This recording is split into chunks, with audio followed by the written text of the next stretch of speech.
bandeko babolingo lelo tokomanyola na maloba mauti onsango elamu lokola Santu Yohane akomi. Alléluia, alléluia. Mokonzi alobi elimo ya bosolo akosakola ngai, bino mpe bokosakola ngai. Alléluia. Mokonzi azala na bino. Sango elamu lokola Santu Yohane akomi. Eteni ya 15 kobanda molongo matuku mibale na motoba kino na eteni ya 19 molongo mwamine. Yesu alobi na bayekoli baye, oyo asengeli koya akoya. Elimo wa bosolo auti na tata, na kotinda ye onkombo ya tata, peye akosakola ngai.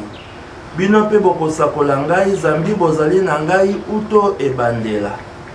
Nayebisi bino makambo maye mpo bozala na ntembe te. Nde babengani bino sinagoga, kutu elaka ekoya, bato bakoboma bino, nde bakanisi te bakopesa Nzambe lokumu. Nde basali bino bongo, zambi bayebi tata te, bayebi pe ngai te. Nayebisi bino makambo mana ntina te, soko elaka ya bango ekomi mpe bakosala bongo, bokundola omotema te nalobaki na bino. Lokumu na yo Kristo. Alléluia, alléluia. L'esprit de vérité rendra témoignage en ma faveur, dit le Seigneur.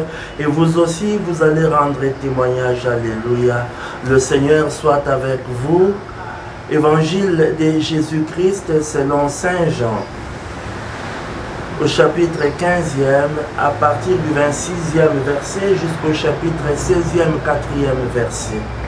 En ce temps-là, Jésus disait à ses disciples, « Quand viendra le défenseur que je vous enverrai d'auprès du Père, lui, l'Esprit de vérité qui procède du Père, il rendra témoignage à ma faveur.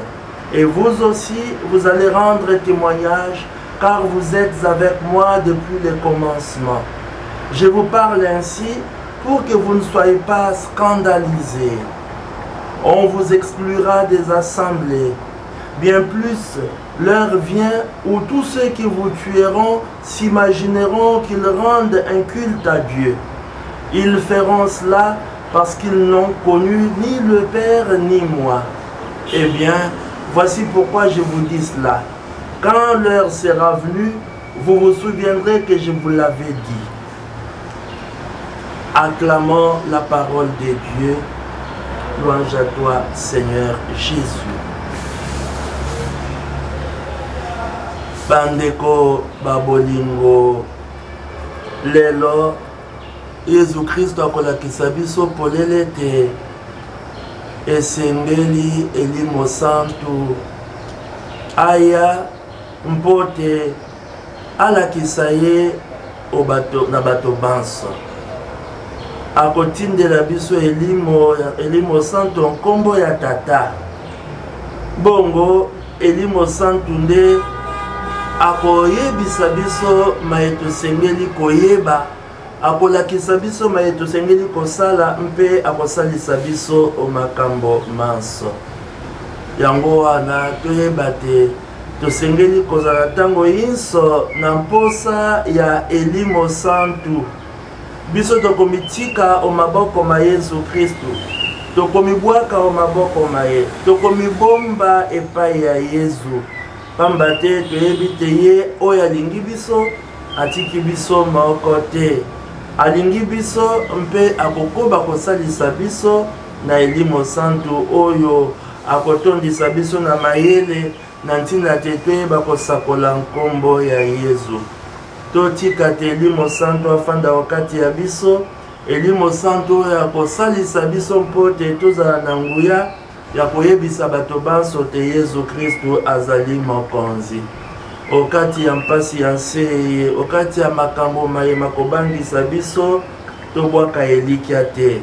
toyeba te Yesu azali na biso elongo Yesu akosalisa biso totia ntembe te pamba te ye azali oyo azali na bomoi mpenza biso ata tomoni ye na miso te toyambi te azali Nzambe bongo Elimo Santu asalisa biso tobima omolili toyeba ntango nyonso kosangela bato te Yesu azali na bomoi.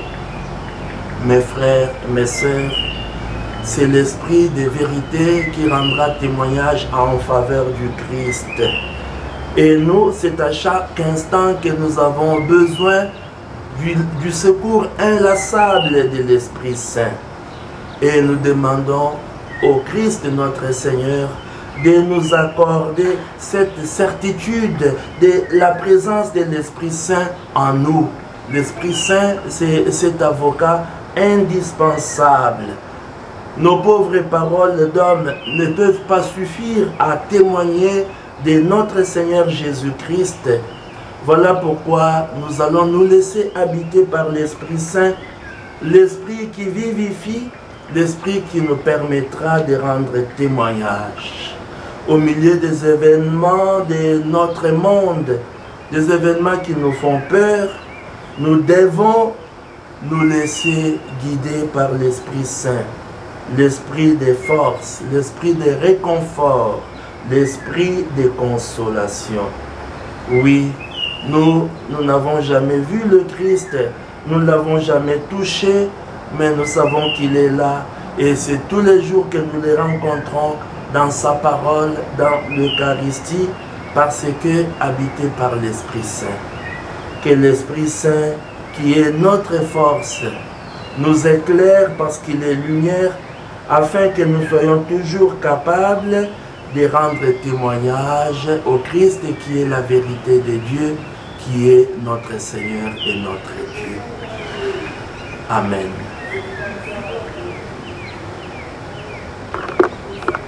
Tosambela mokonzi Yesu Kristo totondi o botondi awa oyokeli biso mawa tozali bitike lisusu te okati ya mpasi ya nseye Elimo Santu azala na biso asunga biso alendisa biso abimisa biso kati ya molili atondisa biso na nguya ya kosala malamu pe ya koyebisa bato banso te yo ozali na bomoi ozali mokonzi ozali mobikisi ozali Nzambe obileko binso seko Nzambe wa bokasi bonso abelisa mpe abatela bino Tata Mwana na Elimo Santu.